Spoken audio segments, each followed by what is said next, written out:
Assalamu alaikum. Peace to the gods, peace to the goddesses. Assalamu alaikum, shalom, hotep. Peace, peace. Peace is a universal greeting which only the righteous abide by willingly. I'm your brother in the struggle for freedom, justice, and equality, brother ministeralif. And today, family, I just want to share with you a common misinterpretation, mistransliteration, miscomprehension about the life-giving teachings of the Most Honorable Elijah Muhammad regarding devils. A lot of people focus on white people alone when they hear that term devil. But as you are about to bear witness, the Honorable Elijah Muhammad was not a spooky man. He was not an ignorant man, nor was he a hate, racist teacher. He taught the truth. Let's get into this. I just took a page out of a book that I wrote called Defensive Discourses, which is a 7-part volume. My books are available on the website at noireport.com for those of you who are interested. But I want to give you this quote because there is no elaboration from me. This is word for word what Messenger Elijah Muhammad said about devils. Okay, I'm going to give you, I believe it's like 3 or 4 quotes. I'm going to tell you where he said it, and I'm going to tell you when he said it. All right. The question was, why do we teach that the black devils are worse than the white devils? Answer. Messenger Elijah Muhammad said, quote, "The so-called American Negro is a product of evil and filth produced by the white man of slavery. He is more a true believer in the evils and filth of the white man than the white man himself.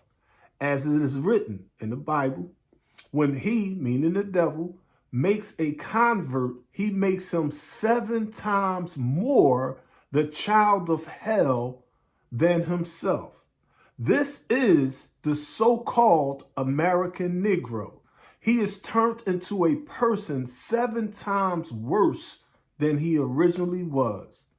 That quote is from the Holy How to Eat to Live, book number 2, on page 103, written in 1972.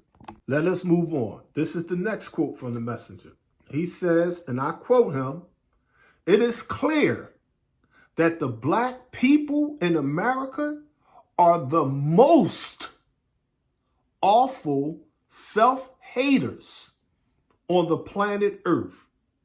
They are the most evil, envious, and jealous people." That's a quote from the Holy Muhammad Speaks newspaper titled The Self-Haters, Volume 11, Number 18, published January the 14th, 1972. This is the next quote directly from the messenger's message, which will help guide us through this age of mess. The messenger goes on to say, and I quote, "These ignorant black people will oppose anyone who preaches freedom, justice, and equality in some of this earth that we can call our own. It is clear that such a spiritual leader as this is more an enemy to his people than the real devil, Caucasian. They want to please the enemy at the expense and destruction of their own people." That's a quote from the Holy Message to the Black Man in America on page number 282 in 1965. Now, in this last quote, it's a well-known video on YouTube. It was published in Muhammad Speaks newspaper, is known as the Messenger's Last Sermon. Let me quote something that a lot of people overlook. The messenger said, and I'm going to quote him, it's on cassette tape also. He said, quote, listen up. It's time for us to stop calling white folks the devil because there's some black devils too. I got to read that again. I got to reread that word for word. Let's do this. Okay. It's time for us to stop calling white folks the devil because there's some black devils too. Quote from When the Sun Rises from the West, Savior's Day, February the 26th, 1974, cassette tape, also known as The Last Sermon. There you have it, family. Think about it.